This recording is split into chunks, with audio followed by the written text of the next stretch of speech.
Improvisation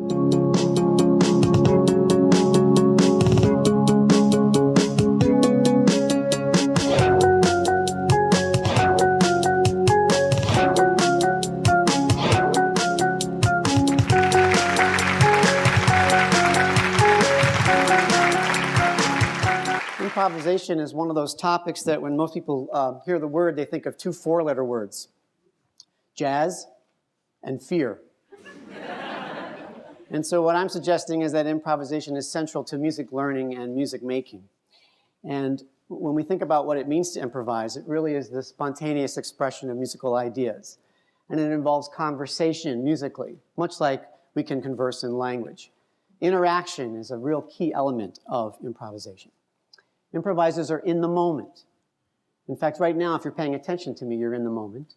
And you have a conversation with me in your mind that you may, at the break, suggest a conversation with me about this topic. So that learning by ear and being inspired from the repertoire we learn by ear is very important to improvising musicians. Just think about the idea of what happens when you learn by ear. In language, you're able to anticipate the next word I'm going to say. Come on, help me out. Before I say, right?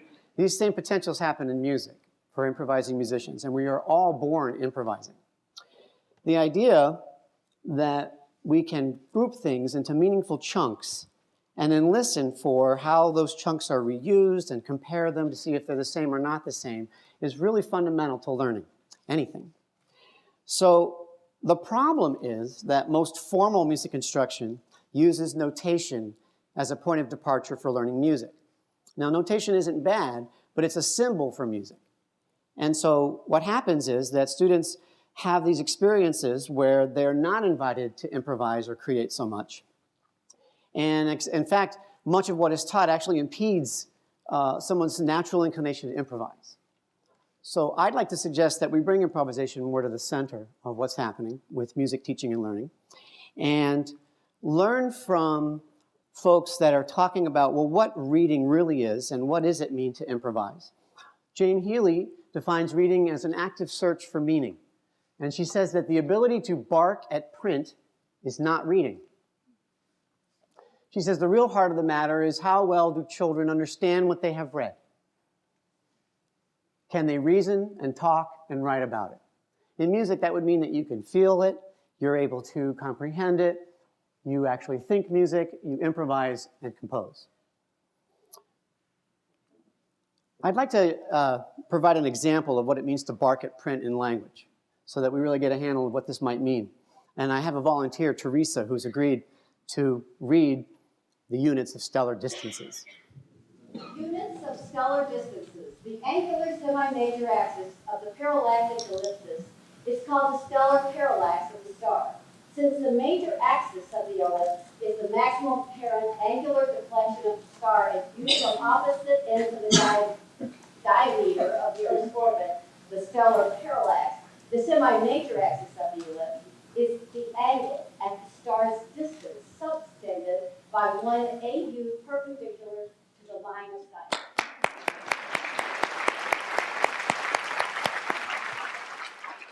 Now, many of you may or may not understand that, but it sounds impressive, doesn't it? Socrates would say that we have the illusion of wisdom rather than wisdom itself, if we can pronounce this, but really not have a conversation about it. And that's a problem when we're talking about music learning. That the real issue is, does the reader's mind explode and give birth to all kinds of other ideas? And novelist Virginia Woolf, in A Room of One's Own, suggests that when a reader reads a good sentence, that's what happens.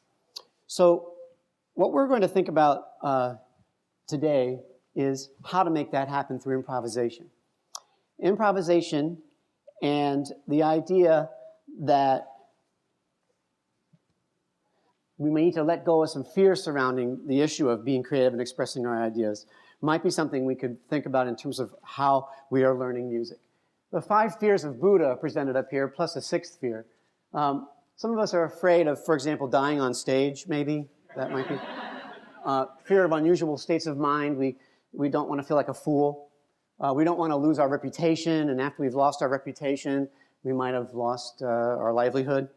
And the number one fear in America is what I'm doing right now, public speaking. Nachmanovich, in his book Free Play, adds fear of ghosts. How could I ever be as good as, and then you fill in the blank. Jerry Seinfeld says that the person given the eulogy is in worse shape than the person in the coffin.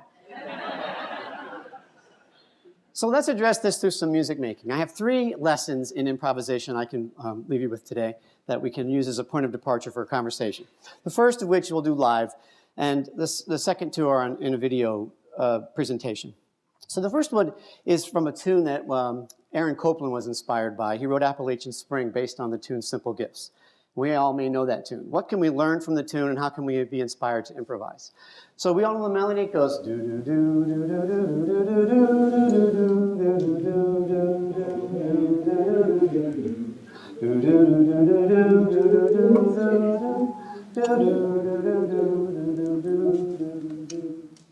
In fact, you can anticipate what the next note might be. The first 2 notes tell us everything. Da da da. Da da da da da da da da. Do you hear how it might go to here? Da da da da da. And compare that. Da da da da da. Then it goes back to da da da da da da da da. And these 3 notes lay like each other. Do, mi, and so. We use solfege sometimes to describe that. You can mix those up. You can sing mi, so, do, and begin to improvise. Da da da da da da da da da da. So the idea of learning to improvise by ear is like a conversation that way. Another example of this lesson might be to learn from someone like Miles Davis. Now Miles Davis, this is a very good example because Miles Davis takes all these priorities, I'm mentioning them, and he really maximizes their potential. Notice how he gestures to Kenny Garrett. Kenny Garrett's going to come over and listen to what Miles is saying.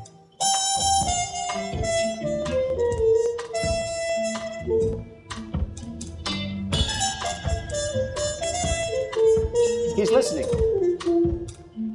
And then what happens is that Kenny Garrett says, okay, I can play anything you can play. So he learns through imitating Miles.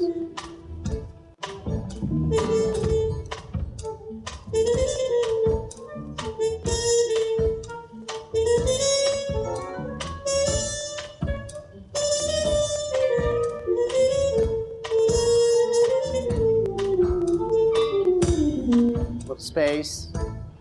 Then Kenny Garrett says it's important to reuse material.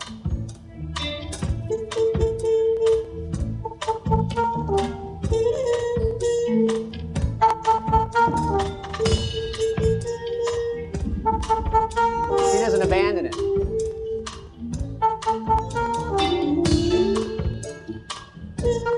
Oh, now he develops the idea. He expands the idea. He even augments the idea. Then Miles says, your turn. People walk away as there's like motion on the stage, right? And then Kenny Garrett reminds us that it's important to learn from repertoire. He plays a familiar folk song in its entirety. And at the end of the folk song, Miles is now playing keyboard. He says, I like that you did that, based on what he plays.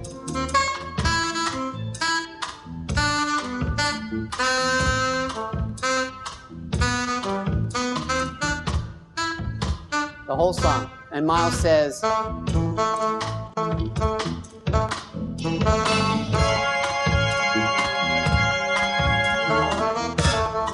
yeah, it's like, right?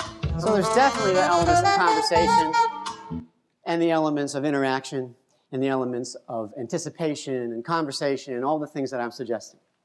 But what I'm also suggesting is that a lot of formal music instruction isn't helping that along very well. In fact, it impedes that. And the next example I'd like to show you is the potential of a 2-year-old who really is doing the same thing that Miles and Kenny Garrett are doing. In fact, there's a lot of parallels. There's a lot of movement around the room. There's some comfort with the vocabulary.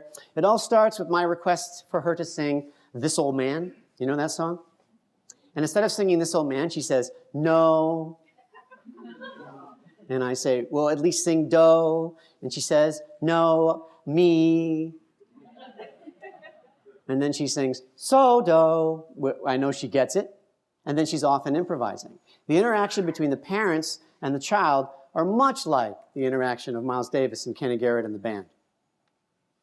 Go ahead, sing it. Bum, bum, bum. Go ahead. No. No. Do da do. Da ba da ba bum. Da da da da da. Da da da da da. Da da da. Da da da do. Do.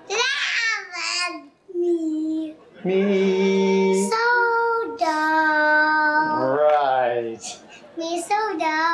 Me so do. Should I get house for? Okay, now please sing This Old Man. Pay attention now. You just did it in tune in E flat. No. In the moment. This da ba bum. No, no, no. No, no, no.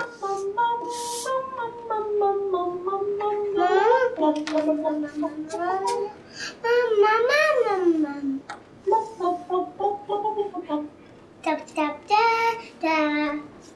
Da da da da. Da da da da da da. Da da da da da da da. Bum bum bum bum bum bum bum bum bum bum. Bum bum bum bum bum bum bum.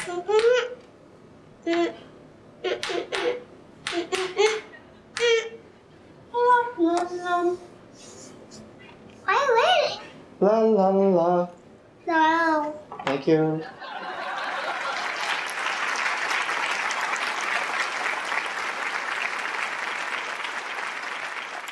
And that is the essence of improvisation. You know, Picasso said that every child's an artist, and the problem is to remain an artist when we become grown-ups. In fact, some people would say that to a child, art is life, and life is art. And to many adults, art is art, and life is life. We need to rethink that. So in order to rethink that in music, I'm suggesting that listening become a priority. That when we learn music, we need to create and improvise, and creating and improvising and listening need each other. That when we teach folks to read, write, and analyze music, that we do it in the presence of improvising and listening. For any of those skills to occur, we need to have interactions that are meaningful and in the moment.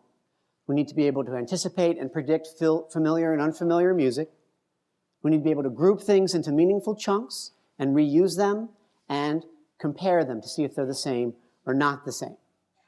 So what I'm suggesting is that we rethink how we're teaching music so it's more in line with how we learn music, and that we place creativity and improvisation in the center of music learning and teaching. Thank you very much.